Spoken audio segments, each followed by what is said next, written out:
তন্ত্রমন্ত্রের অদ্ভুত ভুবনে আপনাদের স্বাগতম। বাংলা সাহিত্যের বিখ্যাত চরিত্র ও রহস্য পুরুষ তারানাথ তান্ত্রিক যুক্ত হল গপ্পসপ্পের গল্পের আসরে। আজ আমরা শুনব ব্রজভূষণের বিশ্বাসপ্রাপ্তি। চলুন কানপাতি তারানাথের অলৌকিক জগতে।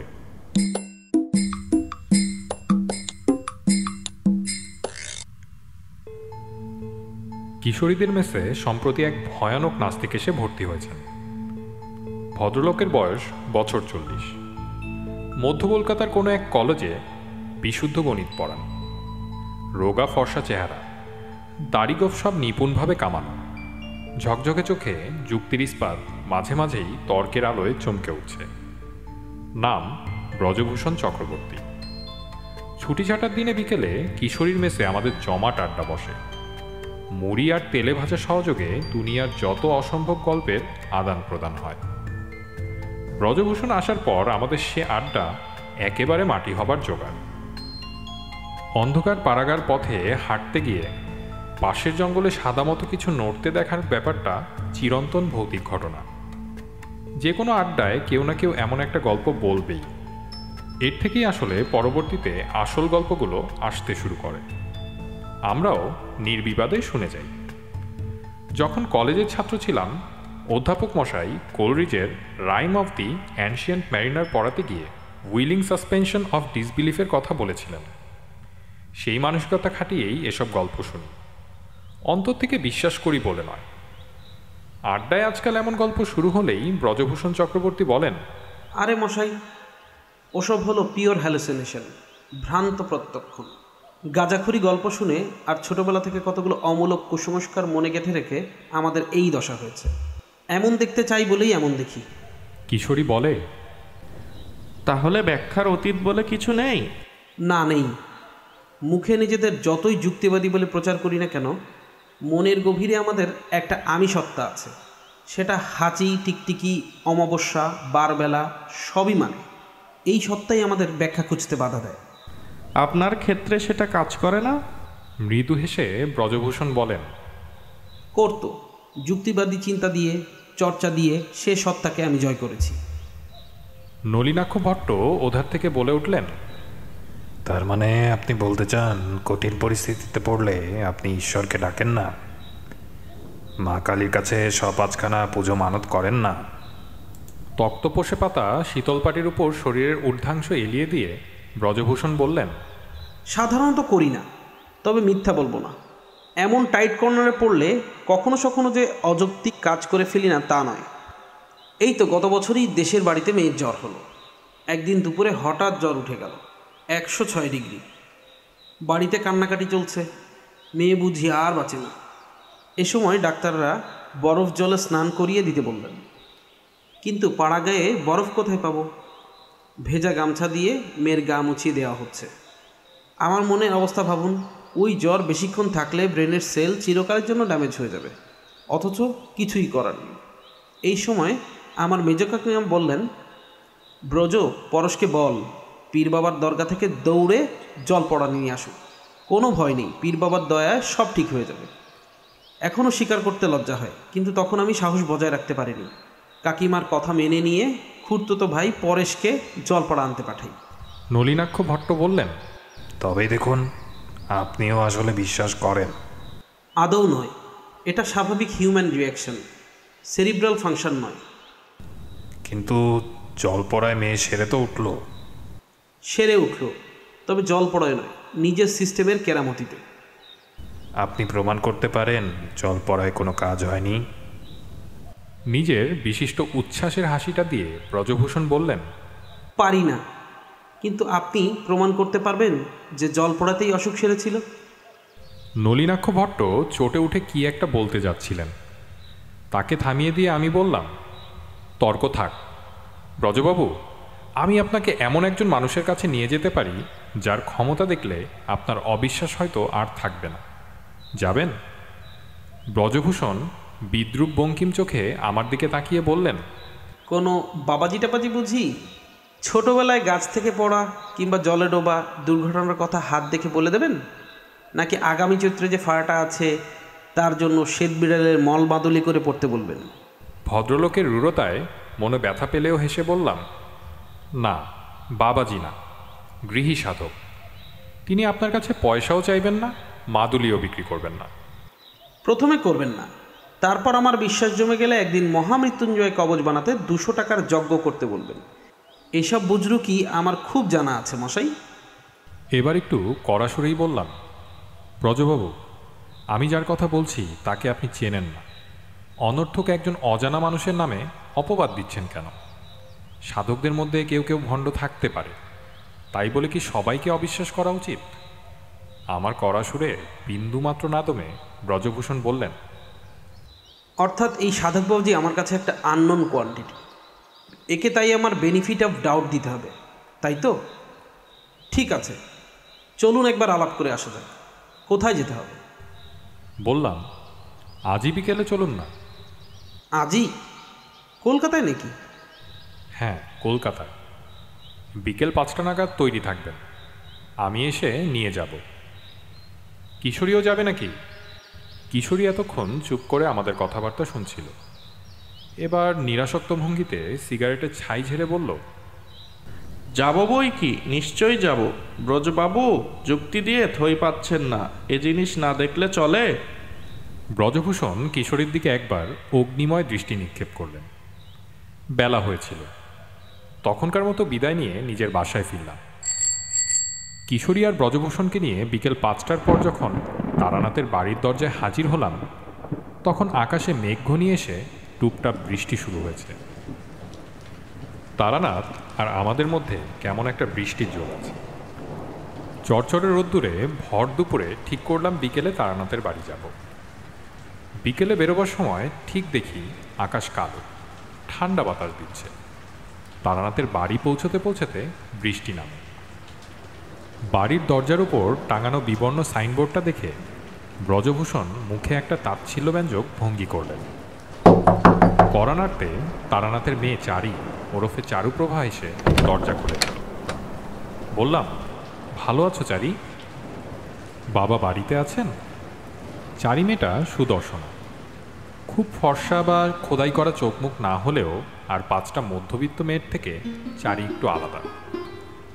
15-16 বছর বয়সে শরীরে যৌবনের আগমন সূচিত হলে সব মেয়েকেই কিছু পরিমাণে শ্রীমণ্ডিতা বলে মনে হয়, কিন্তু চারির সৌন্দর্য অন্যরকম। সে শান্ত এবং ধীর, বড় বড় চোখের উপর তুলি দিয়ে আঁকা ভ্রু, অচঞ্চল আর সংযত হাবভাব তাকে একটা এমন অনন্য মহিমা দান করেছে যেটা ব্যক্তিত্বের প্রভা হিসেবে তার উপস্থিতিকে সবসময় ঘিরে থাকে। এতটুকু মেয়ের পক্ষে ব্যাপারটা সম্ভ্রমজনক। প্রথম যখন তারানাথের বাড়িতে আসি তখন চারির 5-6 বছর বয়স। চোখের সামনে মেয়েটাকে বড় হতে দেখে ইদানিং একটু শঙ্কিত হয়ে উঠেছি। নববর্ষের জলে পুষ্ট মালতীলতার মতো বেড়ে উঠেছে চারি। তারানাথ এখন এর বিয়ের উদ্যোগ করছে না কেন? আমাকে আর কিশোরীকে দেখে চারির মুখ উজ্জ্বল হয়ে উঠল। মধ্যে অনেকদিন আসেননি যে কাকাবাবু, আসুন। কাজে ব্যস্ত ছিলাম মা, আমরা বসি, তুমি বাবাকে ডেকে দাও। ব্রজভূষণ শিক্ষিত লোক, আমাদের প্রতি নিক্ষিপ্ততার শানিত স্বরবর্ষণ একটু বেশি প্রখর হয়ে পড়লেও তার ভেতর কোনো হীনতা ছিল না। চারির উপস্থিতিতে তিনি কোনো কথা বলেননি। এবার সে বেরিয়ে যেতে চারদিকে তাকিয়ে বললেন, এই তাহলে গ্রেট ম্যানের ঘর। তারানাথের বসবার ঘরের সাজসজ্জা গৃহস্বামীর সাম্প্রতিক অবস্থার বিপর্যয়কে প্রকট করে তুলেছে। চটা ওঠা এবড়োথেবড়ো সিমেন্টের মেঝে, নড়বড়ে তক্তপোষে জীর্ণ শীতল পাটি, প্রায় এক যুগ চুনকাম না হওয়া দেওয়ালে নোনা ধরা দাগ, পাল্লায় কাঁচ ভাঙা আলমারিতে বোঝাই অজস্র পুরনো পঞ্জিকা। কিশোরী দুঃখিত গলায় বলল, ভালো মানুষের ধনী হতে হবে এমন কোনো বাধ্যবাধকতা নেই ব্রজভূষণ বাবু। কথাটা বলে ফেলেই ব্রজভূষণ বোধ হয় লজ্জিত হয়েছিলেন। তিনি বললেন, মানে আমি কথাটা ঠিক সেই অর্থে, আমি বলছিলাম যে। এমন সময় তারানাথ বাড়ির ভেতর থেকে বসবার ঘরে এসে ঢুকল। এই যে তোমরা এলে, তাহলে এতদিন ছিলে কোথায়? ইনিকে? আমরা যথারীতি ব্রজভূষণের সাথে তারানাথের পরিচয় করিয়ে দেবার পর কিশোরী বলল, আজ কিন্তু আমরা একটা বিশেষ উদ্দেশ্য নিয়ে এসেছি। তারানাথ একটু অবাক হয়ে বলল, উদ্দেশ্য? কি উদ্দেশ্য? আমাদের ব্রজবাবু যুক্তি দিয়ে যা প্রমাণ করা যায় না তা বিশ্বাস করেন না। পরলোক, আত্মা, ঈশ্বর কিছুই না। সে তো ওর নিজস্ব ব্যাপার, তার জন্য হঠাৎ আমার কাছে এলে কেন? এবার আমি বললাম, দেখুন, পৃথিবীতে সত্যিই নাস্তিক মানুষ আছে অনেক। তাদের সবাইকে বিশ্বাসী করে তোলা আমাদের ব্রত নয়। কিন্তু ব্রজবাবু আমাদের বন্ধু, আর আপনিও আমাদের ঘনিষ্ঠ, তাই সুযোগটা ছাড়লাম না। আপনি যদি আমাদের একটু সাহায্য করেন। না ভাই, আমি কি করব? আমি কিছু জানি না, মানে যদি অন্তত ওর জীবনের এমন কিছু ঘটনা বলে দেন যা অন্য কারো জানবার কথা নয়, বা ওই রকম কিছু। তারানাথের এই ঘরে বসে এমন ঘটনা আমরা অনেক ঘটতে দেখেছি, কিন্তু আজ তারানাথ নিতান্ত কঠোর। কিছুতেই তাকে রাজি করাতে পারলাম না। লজ্জিত মুখে বসে রইলাম। ব্রজভূষণ বললেন, আপনাদের বিব্রত হবার কোনো কারণ নেই। বিশ্বাস ব্যাপারটা এক ধরনের ব্যক্তিগত মানসিক অবস্থা। সামাজিক, শিক্ষাগত ও পারিবারিক বিশেষ আবশ্যনই এটাকে গড়ে তোলে। সেই অকারণ বিশ্বাসের ফলে এই ভদ্রলোকের উপর আপনারা এমন কিছু অবাস্তব গুণ আরোপ করেছেন যার অস্তিত্ব কেবল আপনাদের মনে। দোষটা আমাদের নয়, ওরও নয়। অল্প বয়স থেকে কার মানসিকতা কিভাবে গড়ে উঠেছে তার উপর ব্যাপারটা নির্ভর করে। তারানাথের দিকে তাকিয়ে ব্রজভূষণ বললেন, মার্জনা করবেন, আমি এর দ্বারা আপনার প্রতি কোনো কটাক্ষ করিনি। কারো যদি কোনো অলৌকিক ক্ষমতা না থাকে, না থাকাটাই স্বাভাবিক, তবুও তার সৎ ও ভালো মানুষ হতে বাধা নেই। আপনাকে শ্রদ্ধা করার জন্য এরা কয়েকটি অতিরিক্ত গুণ আপনার উপর আরোপ করেছেন, কিন্তু সেজন্য আপনি দায়ী নন। অমায়িক হেসে তারানাথ বলল, সে তো ঠিকই। আমরা শরমে মরে গেলাম। যারা কোষ্ঠী বিচার করাতে কিংবা হাত দেখাতে আসে, তাদের তারানাথ মাঝে মাঝে দু একটা আশ্চর্য কাণ্ড দেখিয়ে অবাক করে দেয়। তার এই বৈঠকখানায় বসে সে জিনিস এই কবছরে কতবার দেখেছি। আজ আমাদের অনুরোধ সত্ত্বেও তার নিরুত্তাপ ব্যবহার আমাদের নিদারুণ অপ্রস্তুত করল। তারানাথ একজন সাধারণ মানুষ এবং তার ভিতরে কোনো বিশেষ ক্ষমতা নেই এ বিষয়ে নিঃসন্দেহ হয়ে ব্রজভূষণ তারানাথের সঙ্গে নানা সাময়িক প্রসঙ্গ নিয়ে আলাপ জুড়ে দিলেন। আমাদের ইচ্ছে ফলবার আর কোনো আশা নেই দেখে হতাশ হয়ে বললাম, আমাদের কথা তো রাখলেন না, অন্তত একটু চা খাওয়ান। তারানাথ বলল, চায়ের কথা বলবো ভাবছিলাম, কিন্তু তোমাদের এই বন্ধুটির হয়তো সময় হবে, সেজন্যই আগে বলিনি। ব্রজভূষণ অবাক হয়ে বললেন, আমার সময় হবে না কেন? মানে চা খাবো বলে বলছি না, কিন্তু আমার তো এখন কোনো কাজ নেই। তারানাথ শান্তভাবে বলল, কাজ কখন আসে তা কি আগে থেকে বলা যায়? চা করতে বলি তাহলে। ব্রজভূষণ বিস্মিত দৃষ্টিতে তাকিয়ে বললেন, বলুন। বাড়ির ভেতরে চা করতে বলে এসে তারানাথ ভাঙা আলমারির পাল্লা খুলে মোটা সুতো দিয়ে বাঁধা একতারা সাদা কাগজ বের করল। সমাগত ভক্ত শিষ্যদের সঙ্গে বসে হস্তরেখা বা কোষ্ঠী বিচার করার সময় তারানাথ এর থেকে কাগজের স্লিপ নিয়েই হিসেব নিকেশ করে, ব্যবস্থাপত্র দেয়। এক টুকরো কাগজে কি লিখে ভাঁজ করে একখানা খামে পুড়ে গদের আঠা দিয়ে খাম বন্ধ করল তারানাথ। তারপর ব্রজভূষণের দিকে তাকিয়ে বলল, আপনি তো শিক্ষিত ব্যক্তি, অধ্যাপনা করেন, আপনাকে একটা কথা দিলে রাখবেন আশা করি। ব্রজভূষণ একটু ইতস্তত করে উত্তর দিলেন, কথা দিলে অবশ্যই রাখবো, কিন্তু কি কথা দিচ্ছি সেটা আগে জানা দরকার। নিশ্চয়ই, এই মুখবন্ধ খামটা আমি আপনাকে দিচ্ছি। আজ থেকে ঠিক 15 দিন পরে রবিবার বিকেলে এটা নিয়ে আপনি আমার এখানে আসবেন। আপনাকে শুধু কথা দিতে হবে যে এর মধ্যে আপনি এ খাম খুলবেন না, ঠিক আছে? কেবলেই খামটা নিয়ে যাব, আবার 15 দিন পর আপনার কাছে নিয়ে আসবো, এবং এর ভেতরে সেটা খুলবেন না। বেশ, কিন্তু কেন? তারানাথ হেসে বলল, কারণ কি একটা থাকতেই হবে। মনে করুন না, একজন বৃদ্ধের অনুরোধে একটা অকারণ কাজ করছেন? খামটা হাতে নিয়ে ব্রজভূষণ বললেন, ঠিক আছে, 15 দিন পরে এটা নিয়ে আমি আপনার কাছে আসব। কি হচ্ছে বুঝতে না পারলেও কিশোরী আর আমি তখন কৌতূহলী হয়ে উঠেছি। কিশোরী বলল, সেদিন কিন্তু আমরাও আসব। তারানাথ বলল, আসবে বই কি, তোমরা না এলে ফাঁকা ফাঁকা লাগে। এমন সময় চারি একখানা খাবার থালায় 4টে চায়ের পেয়ালা এনে আমাদের সামনে তক্তপোষের উপর রেখে গেল। পেয়ালা হাতে নিয়ে সবে চুমুক দিতে যাচ্ছি, হঠাৎ বাইরে থেকে কে ডাকলো, ব্রজভূষণ বাবু এখানে আছেন নাকি? পেয়ালা নামিয়ে রেখে বিস্মিত হয়ে ব্রজভূষণ বললেন, এখানে আমাকে কে খোঁজ করতে এলো? কিশোরী বলল, আমি দেখছি। একটু পরেই তার সঙ্গে ভেতরে ঢুকলো রমেন। সে কিশোরীদের মেসের একজন মেম্বার। ব্রজবাবু বললেন, আরে আপনি এখানে, কি ব্যাপার? ব্রজবাবু আপনি একবার মেসে চলুন। কিশোরী এখানে গল্প করতে আসে জানি, আজ দুজনে একসঙ্গে বের হলেন, ভাবলাম এখানে হয়তো পাওয়া যাবে। তার মুখের ভাব দেখে উদ্বিগ্ন হয়ে ব্রজভূষণ বললেন, কি হয়েছে রমেনবাবু, কোথায় যাব আপনার সঙ্গে? কিছুক্ষণ চুপ করে থেকে রমেন বলল, আপনি বেরিয়ে আসবার একটু পরেই আপনার একখানা টেলিগ্রাম এসেছে, আমি সই করে নিয়েছি। ব্রজভূষণ ব্যগ্র হয়ে বললেন, কি কি আছে টেলিগ্রামে? আপনার মায়ের খুব অসুখ, টেলিগ্রাম করেছে আপনার ছোট ভাই। ব্রজভূষণের মুখ বিবর্ণ হয়ে গেল। তক্তপোষ থেকে পা নামিয়ে ব্যস্ত হয়ে চটিতে পা গলাতে গলাতে বললেন, সে কি, মায়ের অসুখ? আমার তো তাহলে এখনই রওনা দিতে হয়। ও কিশোরী বাবু, আপনার কাছে তো ঘড়ি আছে, একবার দেখুন তো সশস্ত্রের গাড়িটা ধরতে পারবো কি না। রমেনবাবু সত্যি করে বলুন, খারাপ কিছু নয় তো? মা আছেন তো? না না, সেসব কিছু নয়, গিয়ে তো নিজের চোখেই টেলিগ্রাম দেখবেন।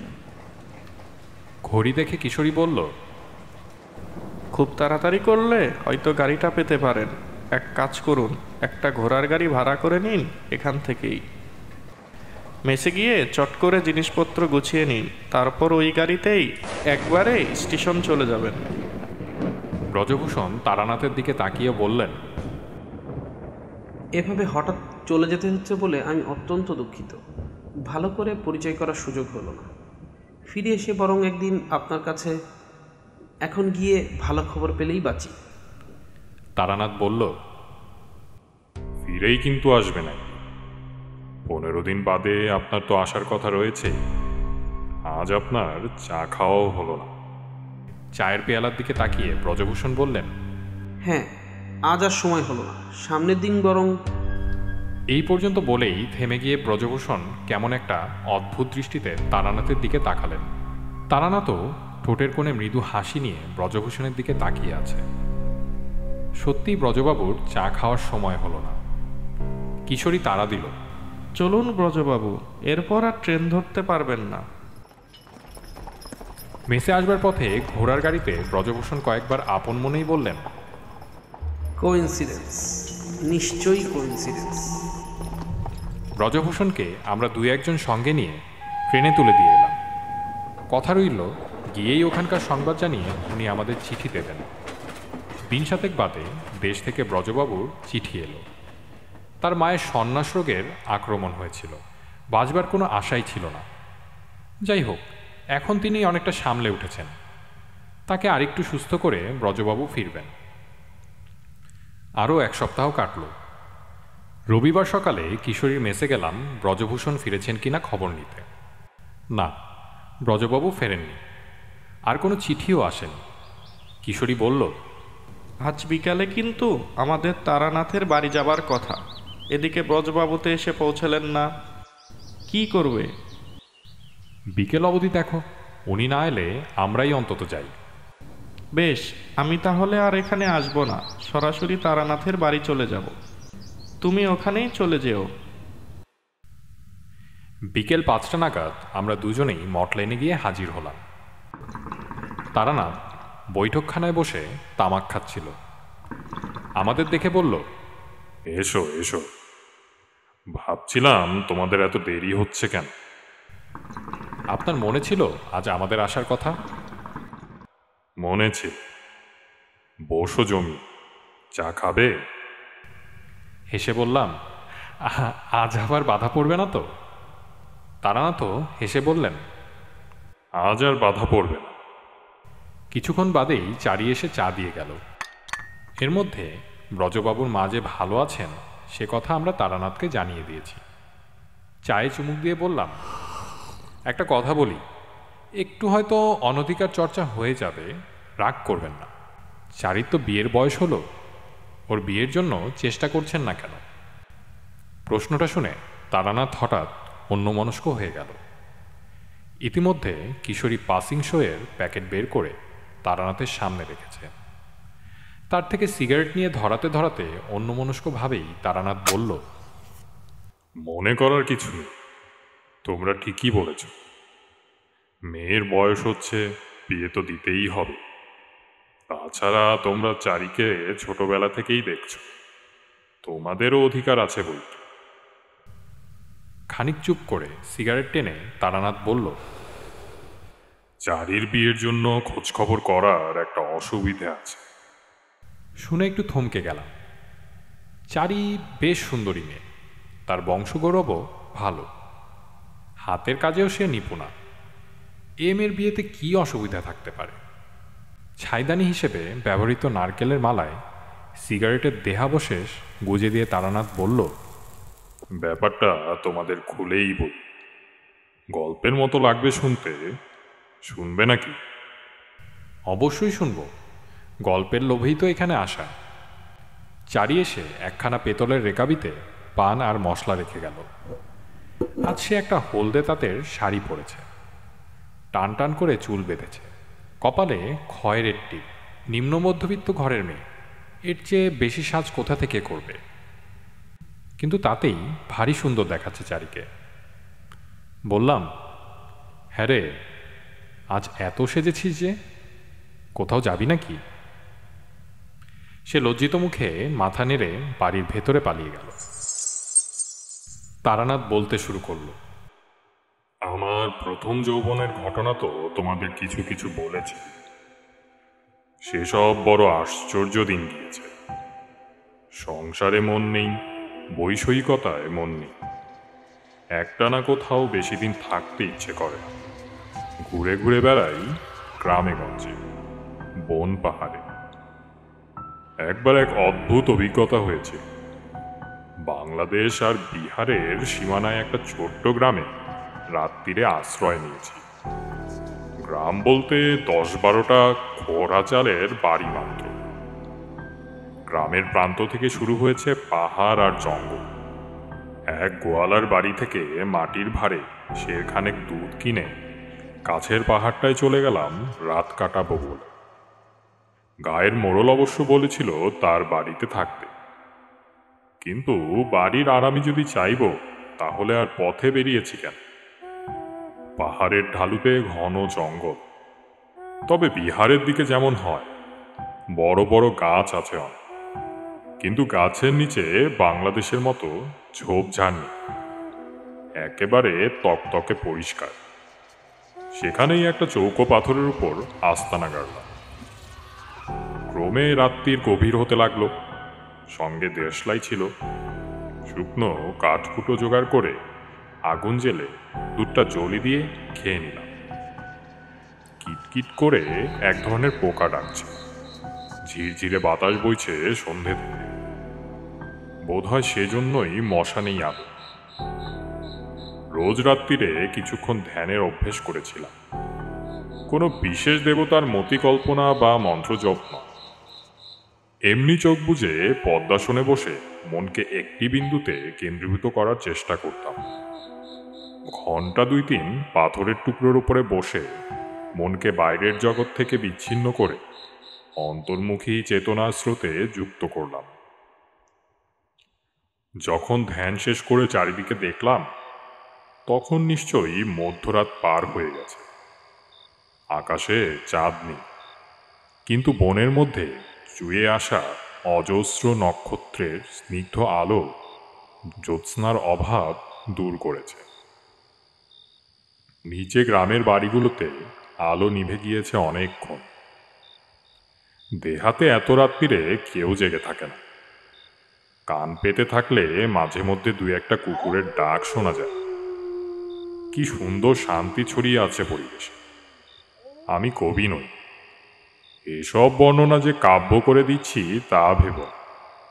মাথার নিচে পুটলিটা নিয়ে চিত হয়ে শুয়ে পড়লাম পাথরের উপর। শাল আর সেগুনের বনে বাতাস লেগে কেমন একটা উদাস বাজনার মতো শব্দ হচ্ছে। পাতার ফাঁকে ফাঁকে নক্ষত্রের ভিড়। কবেকার কি সব কথা যেন আবছা আবছা মনে পড়ে, অথচ পুরোপুরি মনে আসে না। গত জন্মের স্মৃতি কি? হতেও পারে। সারা রাত এই অরণ্যের মধ্যে আকাশের দিকে তাকিয়ে শুয়ে থেকে এক স্বর্গীয় শান্তি নেমে এলো আমার মন।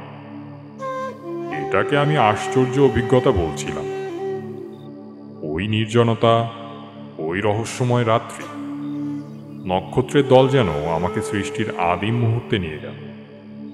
এই আকাশ, অরণ্য, মাঠ, নক্ষত্র আর বিশ্বজগৎ তৈরি হবারও আগের সময়, যখন সমগ্র সৃষ্টিটাই ভবিষ্যতের গর্ভে নিহিত রয়েছে। দৈব আনন্দে মন ভরে উঠল। মনে হলো কিছুই তো কিছু নয়।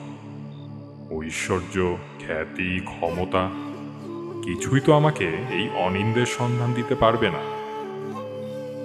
আমি সেই পাথরের উপর শুয়েই স্পষ্ট বুঝতে পারলাম আমার কিচ্ছু হবে না। অন্তত সাধারণ মানুষ বা এমনকি সাধু সন্ন্যাসীরাও যাকে কিছু হওয়া বলে, তা আমার জীবনে হবার কোনো সম্ভাবনা নেই। যে আনন্দ বুকের ভেতর অনুভব করলে পার্থিব আর সবকিছু তুচ্ছ হয়ে যায়, সেই আনন্দের এক চমক দেখতে পেয়েছিলাম সেদিন। বাকি জীবনটা তারই সন্ধানে ব্যয় করেছি। নইলে সাধনার মাধ্যমে যাদের দেখা পেয়েছি, তারা আমাকে ভোগ এবং ঐশ্বর্যের চরম বর দিতে পারতেন, কিন্তু সে প্রার্থনা আমি করিনি। এবার নিশ্চয়ই তোমরা প্রশ্ন করবে, যার জন্য অন্য সব পার্থিব কামনার বস্তু ত্যাগ করলাম, সেই আনন্দের সন্ধান পেয়েছি কিনা? পরিপূর্ণভাবে পাইনি। চলার পথের বাঁকে কখনো কখনো এমনি পাহাড়ের চড়ায় কিংবা আঁকা বাঁকা নদীর ধারে মহাশ্মশানে রাত কাটাতে কাটাতে পরম সুখের আনন্দময় সঙ্গীতের এক টুকরো ভেসে এসেছে মনে। তাতেই জীবন ধন্য হয়ে গিয়েছে। মনের এই অবস্থাতেই প্রথম মধুসুন্দরীর দেখা পাই। সে গল্প তো তোমরা জানো। ঘুরতে ঘুরতে এক সিদ্ধ পুরুষের সন্ধান পেয়েছিলাম। পাহাড়ের গুহায় থাকেন। গুহার পাশেই বনের মধ্যে তার সিদ্ধাসন। সাধুজি প্রায় অনেক রাত অবধি পঞ্চমুণ্ডির আসনে বসে থাকতেন। একবার যেন দূর থেকে সাধুজিকে দেখেছিলাম মাঝরাতে এক সুন্দরী নারীর সঙ্গে কথা বলতে। একটু অবাক হয়েছিলাম। কদিনের সাহচর্যেই যতদূর বুঝেছিলাম, সাধুজির চরিত্র অত্যন্ত পবিত্র এবং নির্মল। তবে ওই মেয়েটি কে?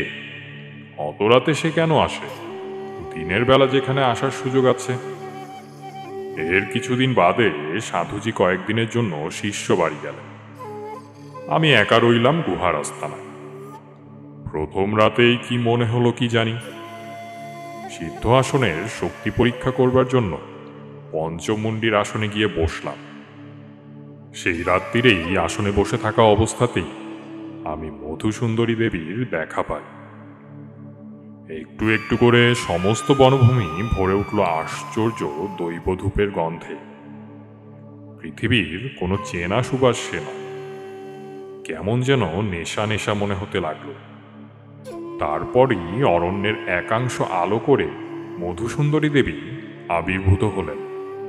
সে ত্রিভুবন বিজয়ী রূপ মানুষের হয়। কিছুক্ষণ তাকিয়ে থাকার পর বোধহয় অজ্ঞান হয়ে পড়েছিলাম। যাই হোক, এর কিছুদিন পর আমি সাধুজির কাছ থেকে বিদায় নিয়ে চলে আসি। উনিই বলেছিলেন, যাকে দেখেছ তিনি মধুসুন্দরী দেবী। অনেক ভাগ্য থাকলে ওর দেখা পাওয়া যায়। তুমি যদি ওর সাধনা করতে চাও, তাহলে আমি তার মন্ত্র আর প্রক্রিয়া বলে দিচ্ছি, কিন্তু আমার এখান থেকে তোমাকে চলে যেতে হবে। এক আসনে দুজন সাধকের স্থান হয় না।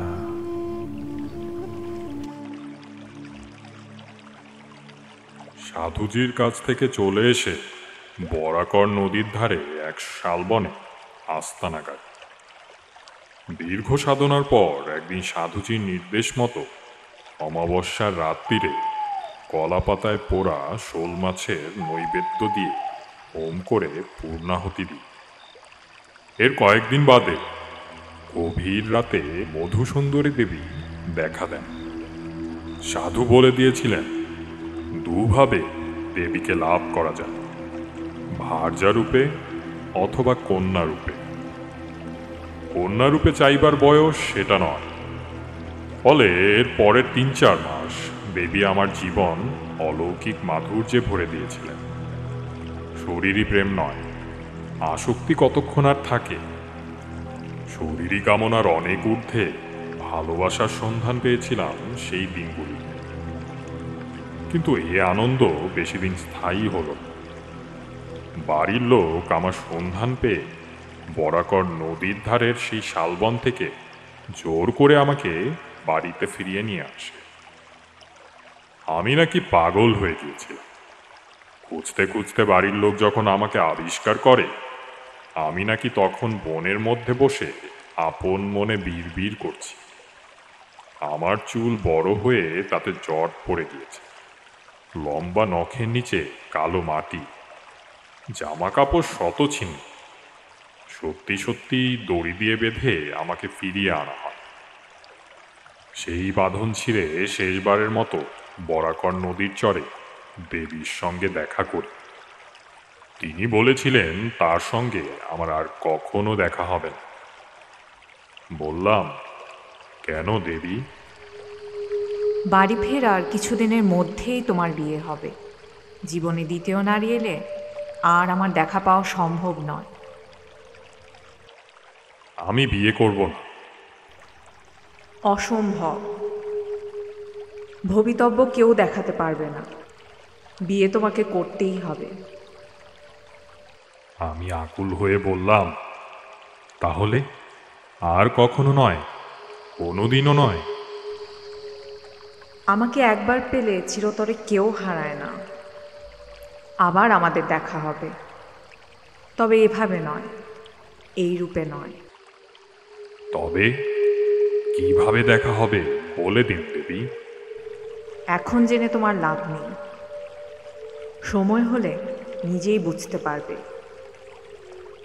আমি চললাম। তুমি পালিয়েছো বুঝতে পেরে বাড়ির লোকেরা তোমাকে ধরতে আসছে। তোমাকে কিছু ক্ষমতা দিলাম। ঠিক মতো ব্যবহার করতে পারলে কোনোদিন অন্ন বস্ত্রের অভাব হবে না। আর সময় নেই, চলি। দেবী অন্তর্হিত হবার প্রায় সঙ্গে সঙ্গেই দেখলাম বনের ভেতর থেকে কয়েকটা লণ্ঠনের আলো এগিয়ে আসছে।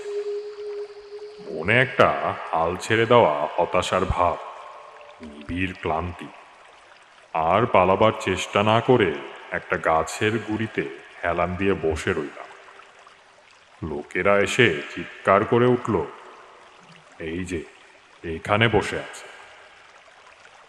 একজন এসে আমার হাত ধরল। কে যেন বলল, বাতাসে কিসের গন্ধ হে? বেশ তো গন্ধটা। আমার হাত বাঁধার জন্য এরা দড়ি নিয়ে এসেছিল। বললাম, বাঁধতে হবে না, আমি নিজেই যাচ্ছি, ভয় নেই, আর পালাবো না। বাড়ি ফিরলাম। পরের দিন সকালে গায়ের কেষ্ট নাপিত এসে আমার দাড়ি গোঁফ কামিয়ে চুল কেটে দিল। বেশ কিছুদিন আমার মনের কোনো প্রকৃত প্রাণ ছিল না। খেতে হয়, নইলে প্রাণ থাকে না, তাই দুবেলা খেতে বসে। ঘুম আসে না, তবু জোর করে ঘুমোবার চেষ্টা করি। কারণ জেগে থাকলে একটা তীব্র ক্ষতির বোধ বুকের মধ্যে হাহাকার জাগিয়ে তোলে। কি অমূল্য জিনিস চিরকালের জন্য হারিয়েছি, আর তা কখনো ফিরে পাব না। আবার ঘুমলে স্বপ্নের ভেতর ভেসে ওঠে বরাকর নদীর ধারে সেই বালির চর। পূর্ণিমার জ্যোৎস্নায় অভ্রের কুচি চমকে উঠছে, আলোয় ছায়ায় মেশা সেই শালবন। উদাস হাওয়া করুণ বাজনা বাজাচ্ছে তার পাতায় পাতায়, কিন্তু শূন্য সেই অরণ্য আজ নিষ্প্রভ। চাঁদের আলো সেখানে ভালো করে খুলছে না, কারণ দেবী আর নেই। মনে তিক্ত অতৃপ্তি নিয়ে ঘুম ভেঙে জেগে উঠতাম। এই মানসিক অবস্থার ভেতর আমার বিয়ে হয়ে গেল। বিবাহের কোনো অনুষ্ঠানই আমার অন্তরকে স্পর্শ করতে পারল না। আবিষ্ট মানুষের মতো যে যা বলল করে গেলাম। পাত্রী আগে থেকেই ঠিক ছিল, আমাদের গ্রামেরই মেয়ে। আমার জীবনে সবই অদ্ভুত। পাত্রী নির্বাচনের ব্যাপারটাও সাধারণভাবে ঘটেনি। ছোটবেলায় তখন আমার 12-13 বছর বয়স। সাঁতার কাটতে খুব ভালোবাসতাম। নদীতে গিয়ে ঘণ্টাখানেক সাঁতার দিয়ে স্নান না করলে তৃপ্তি হতো না। বর্ষায় নদীতে গেরুয়া জলের ঢল নামত। ফুটো পড়লে দুখানা হয়ে যায় এমনই স্রোত। এমন এক বর্ষাকালে মনের সুখে জলে ঝাঁপিয়ে স্নান করছি, হঠাৎ পাড় থেকে সম্মিলিত কণ্ঠের একটা চিৎকার উঠল। সবাই আঙুল দিয়ে নদীর মাঝখানে কি যেন দেখাচ্ছে। তাকিয়ে দেখি প্রখর স্রোতের টানে একটি 7-8 বছরের মেয়ে অসহায়ভাবে ভেসে চলে যাচ্ছে। ওই টানের মুখে হাতিও ভেসে চলে যায়। কেউই মেয়েটিকে বাঁচানোর জন্য জলে নামতে সাহস করছে না। তখন অল্প বয়স, মৃত্যুর পরোয়া করি না। 2 হাত সাঁতার দিয়ে এগিয়ে মেয়েটির চুলের গুছি চেপে ধরলাম। এরপর আর ওই ভয়ানক স্রোতের বাধা কাটিয়ে কিছুতেই ফিরে আসতে পারি। একা হলে কোনো অসুবিধেই হতো না, কিন্তু এক হাতে মেয়েটিকে ধরে রেখেছি, ছেড়ে দিলেই সে ডুবে যাবে। এক সময় তো মনে হলো মেয়েটাকে ছেড়েই দিই, নিজের প্রাণ বাঁচাই। পারলাম না। অতি কষ্টে এক হাতে জল কেটে পাড়ের কাছে এলাম।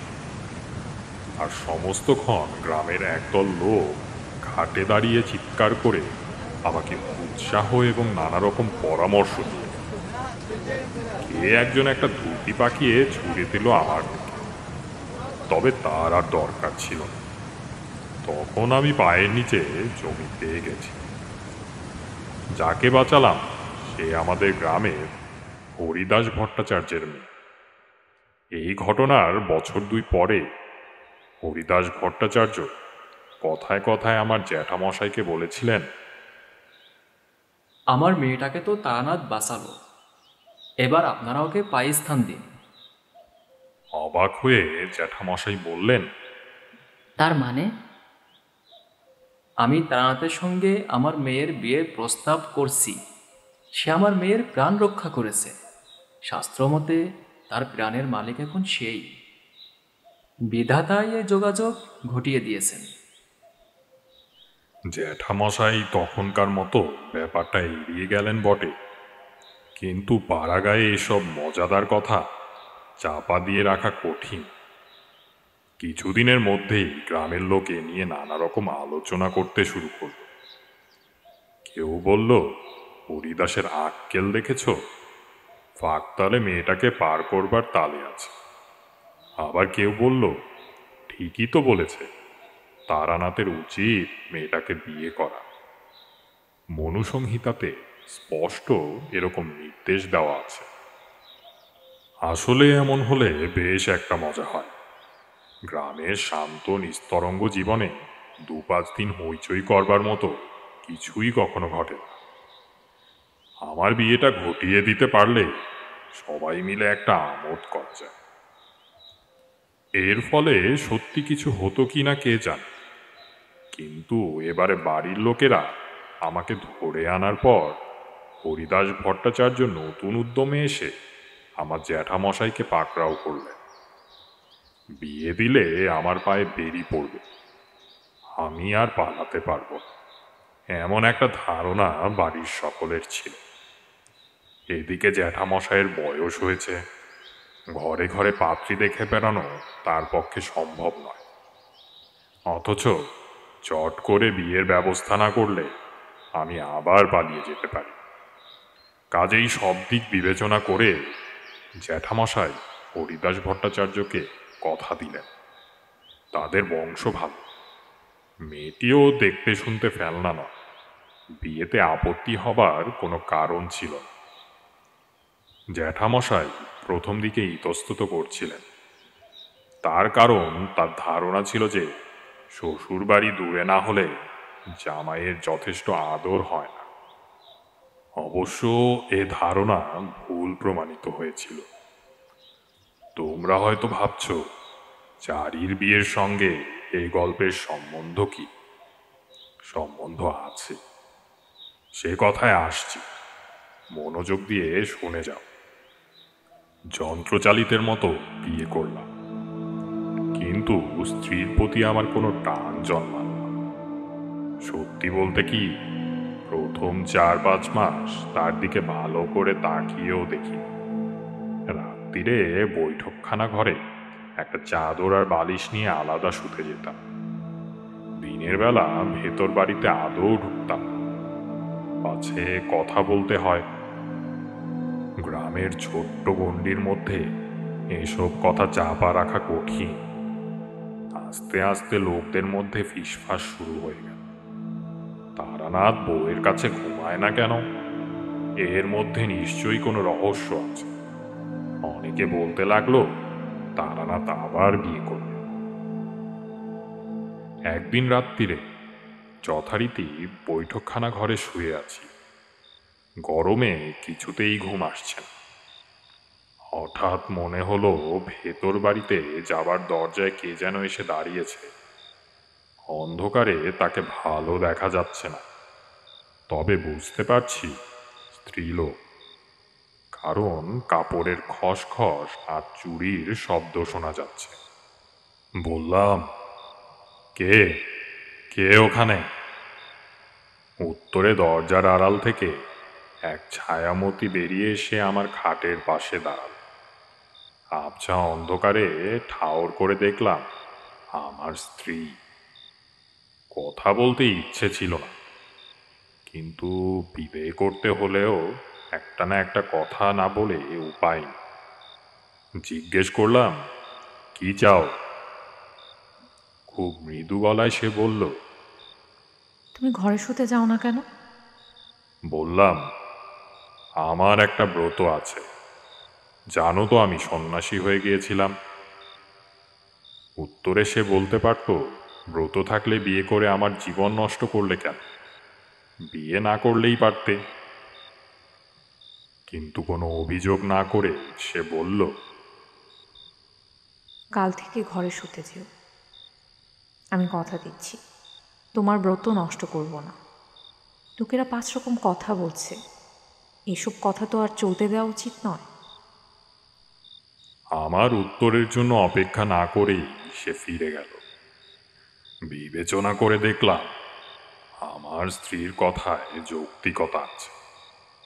নিজের চিত্তের দৃঢ়তা রক্ষা করার দায়িত্ব আমারই। ঘনিষ্ঠতা করার থেকে নিজেকে নিশ্চয়ই বিরত রাখতে পারবো, কিন্তু আলাদা শোয়ার মতো নাটকীয় কাণ্ড করে পারিবারিক সুনাম নষ্ট করতে যাই কেন? এরপর গ্রামের নিন্দুকেরা নানান খারাপ কথা রটাবে। পরের রাত্রির থেকেই নিজের ঘরেই শুতে লাগলাম। রক্ত মাংসের ওপর পরিবেশের প্রভাব পড়বেই। দেহ ধারণ করলে স্বয়ং ঈশ্বরকেও সংস্কারের অধীনতা মানতে হয়। আমার তখন অল্প বয়স, পাশে তরুণী নবপরিণীতা স্ত্রী। ব্রত খুব বেশি দিন টিকল না। আমাদের সেকালে নিয়মকানুন অন্যরকম ছিল। আজকাল বউরা সাজগোজ করে স্বামীর সঙ্গে বায়োস্কোপ দেখতে যায়, কথায় কথায় তর্ক করে, চটুল রসিকতা করে। হাল ফ্যাশনের বিবিরা বিলেত ফেরত স্বামীকে নাম ধরে ডাকছে খবর পায়।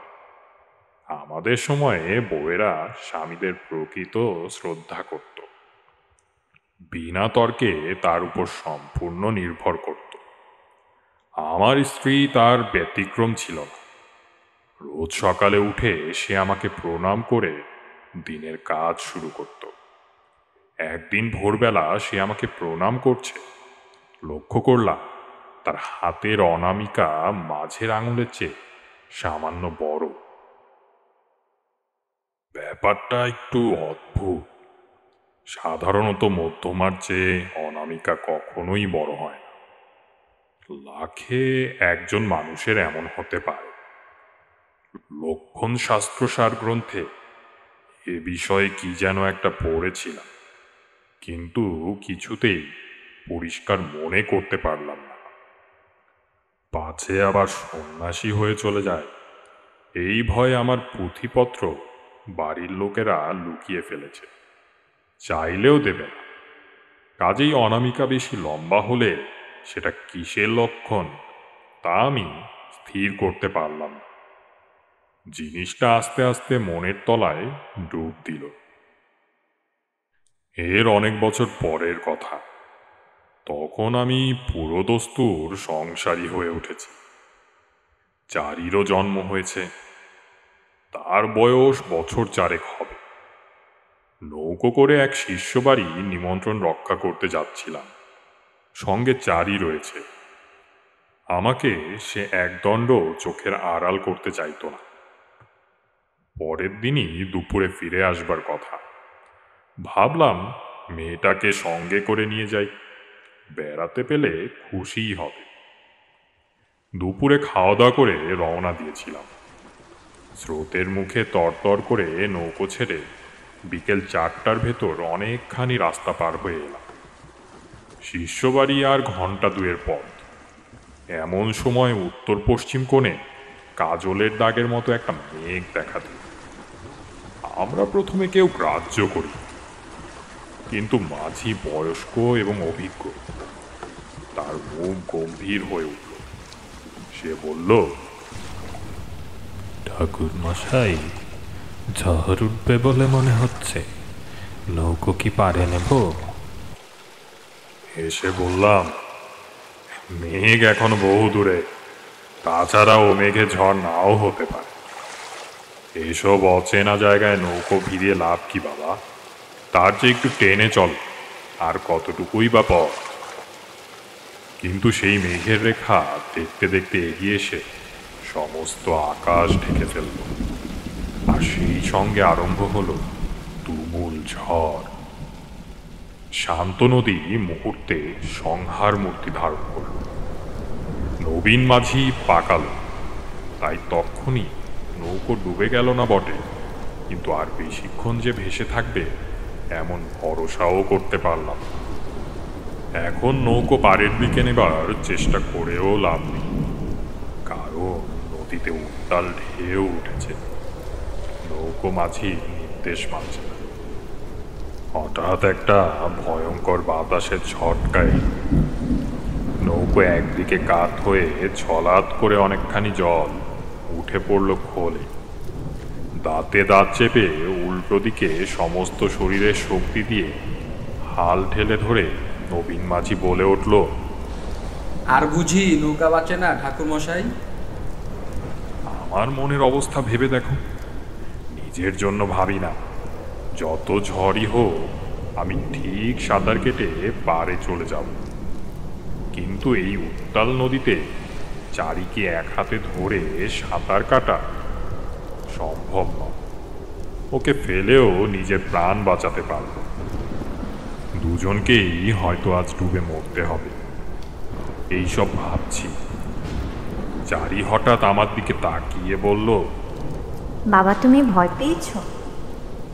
বললাম, আমার জন্য না, তোমার জন্য ভয় পাচ্ছি মা। আমার তো ঝড় দেখতে খুব ভালো লাগছে। কেমন বড় বড় ঢেউ, শিশুকে আর কি বোঝাবো। বললাম, ঝড় না থামলে বড় বিপদ মা। আর একটা দমকা হাওয়া এলো, আবার কিছুটা জল উঠল খোলে। আমার মুখ পাংশু হয়ে গেছি। চারি বলল, ঝড়ের জন্য ভয় পাচ্ছ বাবা? ঝড় এখনই থেমে যাবে। বোকা মেয়ে, এখনই শুরু হয়েছে, এ ঝড় কি সহজে থামবার? কিন্তু ছইয়ের বাইরে তাকিয়ে চারি বলল, ওই দেখো বাবা, ঝড় থেমে যাচ্ছে। অবাক হয়ে দেখলাম আকাশে গভীর কালো মেঘের স্তর ছিন্ন ভিন্ন হয়ে গেছে।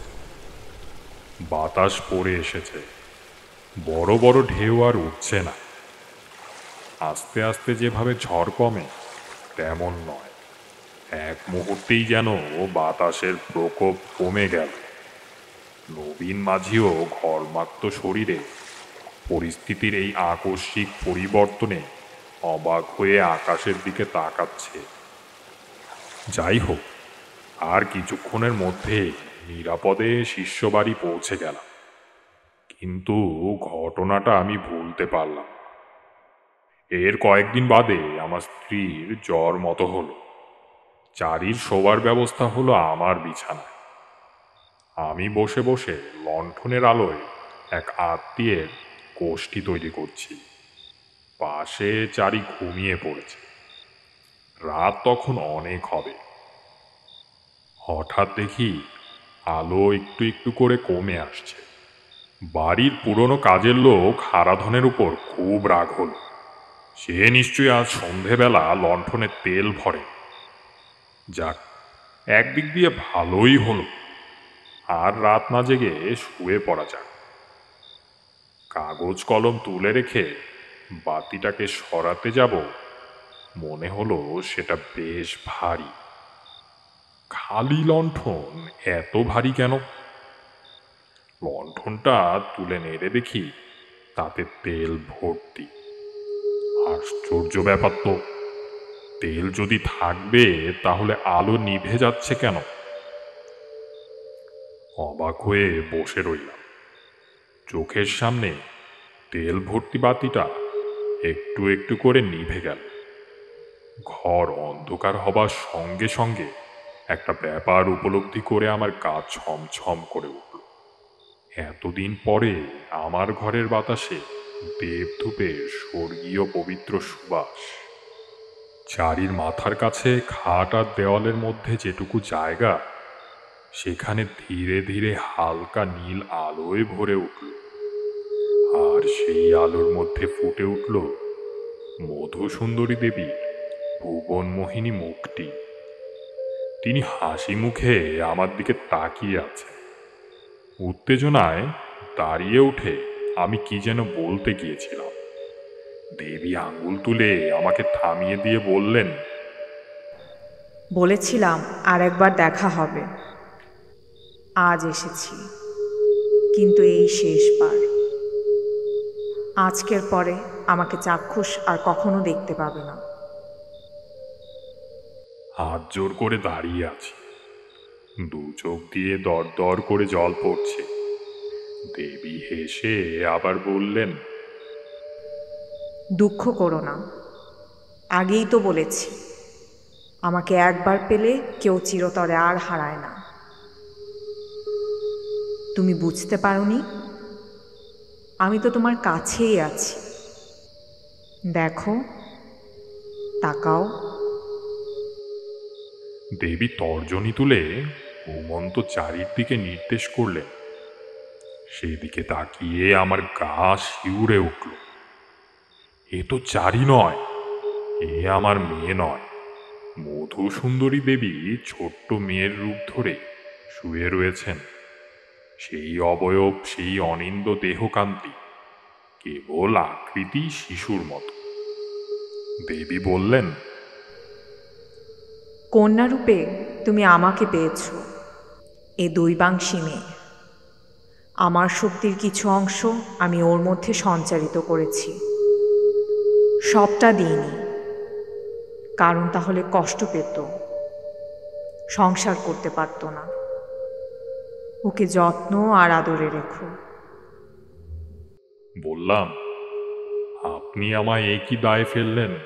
এ মেয়ে আমি কি করে মানুষ করব? কুড়ে ঘরে কি আগুন রাখা যায়? তোমার কোনো চিন্তা নেই। সুখে দুঃখে মেয়ে ঠিক বড় হয়ে উঠবে। ওর বিয়ের জন্য ব্যস্ত হবার কারণ নেই।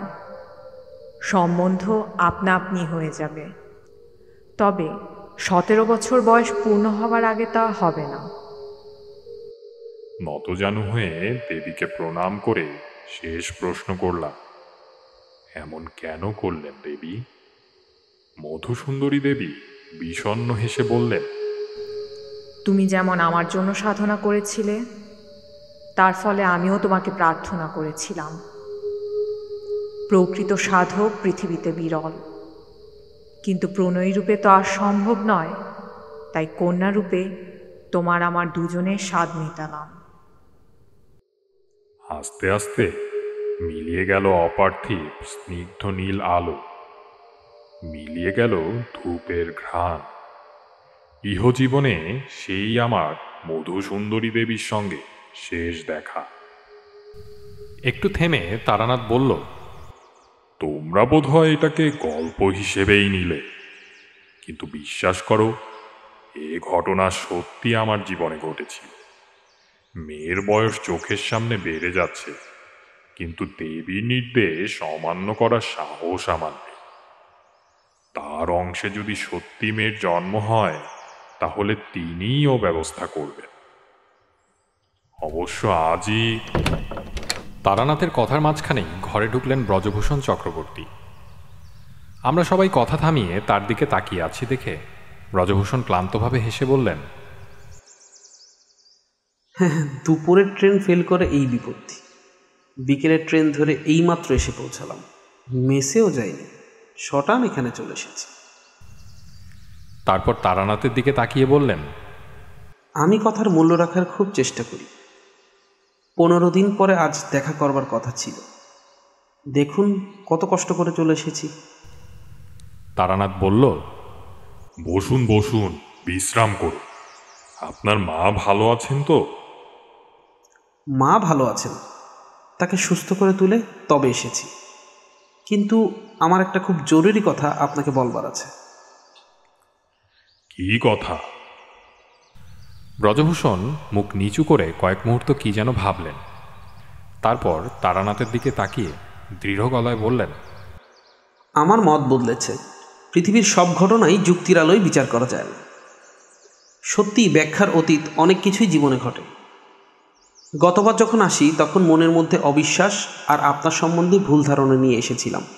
এজন্য আপনার কাছে আমি ক্ষমা প্রার্থনা করছি। তারানাথ হেসে বলল, ক্ষমা চাইবার প্রয়োজন দেখি না। আপনি আপনার সৎ বুদ্ধিমতো কাজ করেছিলেন। নিজের বিশ্বাসকে অনুসরণ করা অন্যায় নয়। সে যাই হোক, এখন আপনার মতের পরিবর্তন কি করে হলো সেটা যদি বলেন তাহলে শুনি। ব্রজভূষণ বললেন, সেদিন মায়ের অসুখের খবর পেয়ে দেশের স্টেশনে গিয়ে যখন নামলাম তখন রাত প্রায় 11টা। গাড়ি অনেক লেট ছিল। গ্রামের দিকে 11টা মানে অনেক রাত। গাড়ি ঘোড়া কিছুই পাওয়া সম্ভব নয়। সেদিন বেশ দুর্যোগ ছিল, মনে আছে নিশ্চয়ই। বুঝতে পারলাম বাড়ি পর্যন্ত কয়েক মাইল রাস্তা এই দুর্যোগে পায়ে হেঁটেই পাড়ি দিতে হবে। দুর্গা বলে স্টেশন থেকে বেরিয়ে হাঁটতে আরম্ভ করলাম। একটা পথ মাঠের উপর দিয়ে বন জঙ্গল ভেঙে নদী বেরিয়ে গেছে। রাস্তাতে কাদা জল, ধান ক্ষেত আছে। ঘন দুর্যোগে যাবার পক্ষে আদৌ ভালো না। নদীর উপরে নড়বড়ে একটা কাঠের সাঁকো পেরোতে হবে। অন্য পথটা ভালো, ডিস্ট্রিক্ট বোর্ডের পিচ ঢালা রাস্তা বরাবর গ্রাম অবধি চলে গিয়েছে। কিন্তু ও পথে গেলে প্রায় 3 মাইল বেশি ঘুরতে হয়। মানে গ্রামে পৌঁছতে আমার আরও ঘন্টা দেড়েক বেশি সময় লাগে। তখন মায়ের জন্য মন ব্যাকুল হয়ে উঠেছে। ঠিক করলাম সংক্ষেপে রাস্তাটাই যাব। একটু কাদা জল পড়বে বটে, কিন্তু সে আর কি করা যাবে। কি ভয়ানক পথ! গাঢ় অন্ধকারে চোখে কিছুই দেখতে পাচ্ছি না।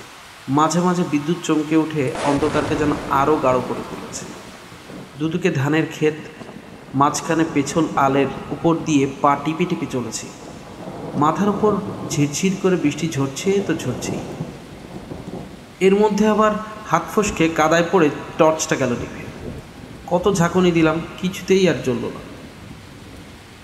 কোনো রকম বাড়ি পৌঁছালাম। মাঝখানে নদীর উপর কাঠের পুল পার হবার সময় সত্যিই একটু ভয় করছিল। ছোট্ট সরু নদী, কিন্তু বর্ষায় তার রূপ হয়ে ওঠে ভয়ঙ্কর। কাঠের পাটাতনের নিচে দ্রুত বেগে ছুটে চলা জলের শব্দ শুনতে পাচ্ছি। একবার পা ফসকালে আর দেখতে হবে। যাই হোক, বাড়ি পৌঁছে ডাক্তার বদ্যি করে মাকে একটু সুস্থ করে তুললাম। দিন 6-7 বাদে সকালবেলা ঘরের বাইরে বসে আছি। এমন সময় পাড়ার মুরব্বী শ্যামলাল চাটুর্যে দেখা করতে এলেন। তোমার মতো মাতৃভক্ত ছেলে দেখলেও আনন্দ হয় বাবা। মায়ের জন্য ওই ঝড় জলের রাতে আসা, বাবা! তার আগের 3 দিন থেকেই আমাদের এখানে কি বৃষ্টি! অতখানি ঝড়ে ডিস্ট্রিক্ট বোর্ডের রাস্তায় আসতে কষ্টও খুব হয়েছে নিশ্চয়ই। তবে মা বলে কথা। না শ্যামলাল কাকা, আমি ও পথে আসিনি। মায়ের জন্য বড্ড ব্যস্ত হয়েছিলাম কিনা, তাই সোজা পথে চলে এসেছি। নদীর পথে? হ্যাঁ, কেন? নদী পার হলে কিভাবে? একটু অবাক হল। শ্যামলাল কাকা গ্রামের পুরনো মানুষ, তিনি কি জানেন না যে নদীর উপর সাঁকো আছে? বললাম, কেন? নদীর উপরে তো কাঠের পুল আছে। শ্যামলাল চ্যাটার্জি বললেন, আছে না, ছিল। তুমি তো এলে রবিবার রাত্রিরে। তার 2 দিন আগেই শুক্রবার বিকেলের ঝড়ে ওই সাঁকো ভেঙে পড়ে গিয়েছে। তোমার নিশ্চয়ই কোনো ভুল হচ্ছে বাবা। তুমি ঘুরপথেই এসেছো। তখন মায়ের অসুখের চিন্তায় তোমার মন ব্যস্ত হয়েছিল, সেজন্য মনে করতে পারছো না। যতই মন ব্যস্ত থাকুক, এই ধরনের ভুল মানুষের হতে পারে।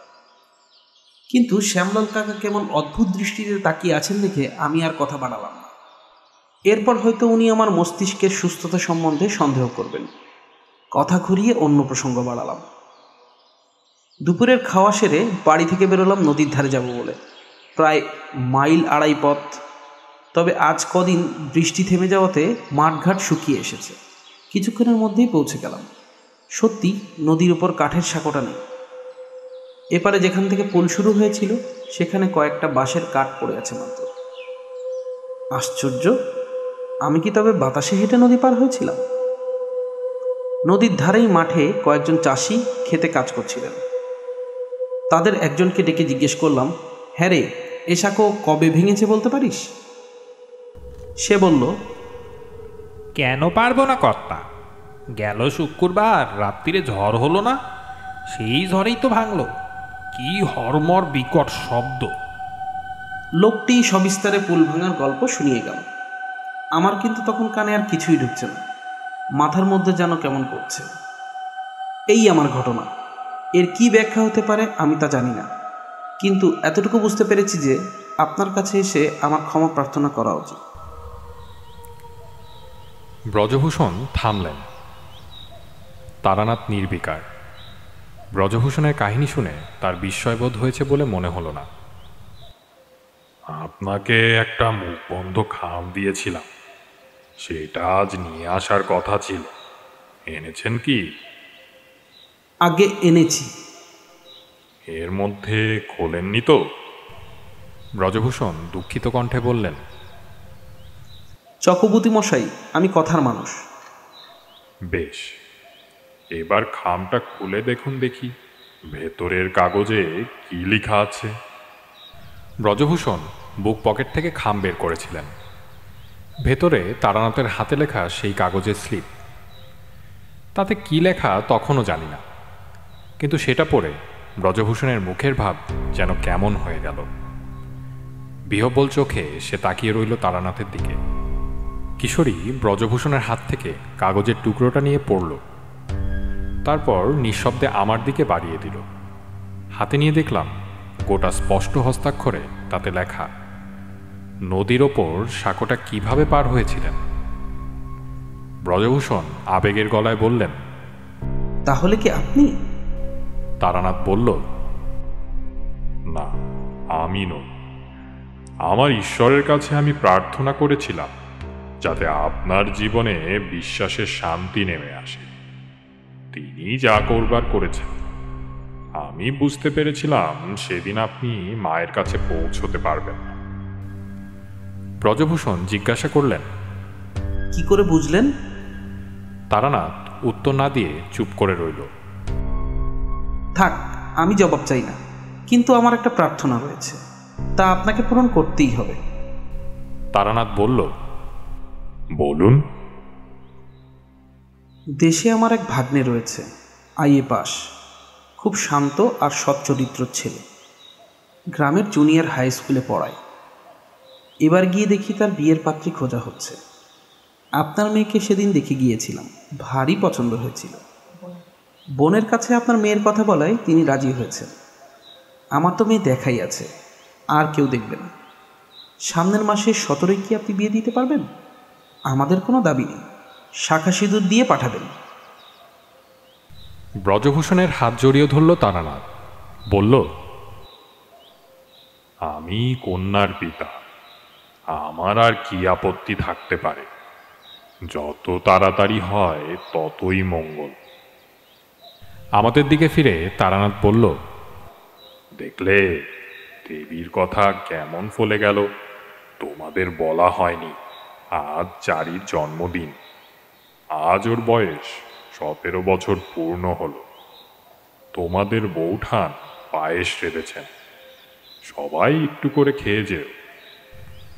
দেবীর প্রসঙ্গ বুঝতে না পেরে ব্রজভূষণ তাকিয়ে আছেন দেখে তারানাথ বলল, আপনাকে একটা গল্প বলবো, আজ নয়, আরেকদিন। চারি আমাদের জন্য পায়েস নিয়ে এলো বাটি করে। আজকে তার বিশেষ সাজ করার মর্ম এতক্ষণে বুঝতে পারলাম। তারানাথ ব্রজভূষণকে দেখিয়ে বলল, একে প্রণাম করো মা, ইনি তোমার মানে গুরুজন আর কি, এদেরকেও করো। আমাদের মজা লাগছিল। ঠিক 17 বছরের জন্মদিনেই চারির বিয়ে ঠিক হয়ে গেল। চারি ভেতরে যেতে তারানাথ বলল, বছর 3 আগে এক সাধু বাবার কাছে লক্ষণ শাস্ত্র সার বইখানা পেয়েছিলাম। অঙ্গুলি সংস্থান অধ্যায় খুলে দেখি লেখা আছে, কোনো জাতিকার যদি অনামিকা মধ্যমার চেয়ে লম্বা হয় তবে তার দেবাংশী এবং তেজস্বী কন্যার জননী হওয়ার সম্ভাবনা। সবই মিলে গেল, কি বলো? তারপর ব্রজভূষণের দিকে তাকিয়ে হাসি মুখে বলল, সেদিন আপনার চা খাওয়া হয়নি, এখন একটু চা করতে বলি।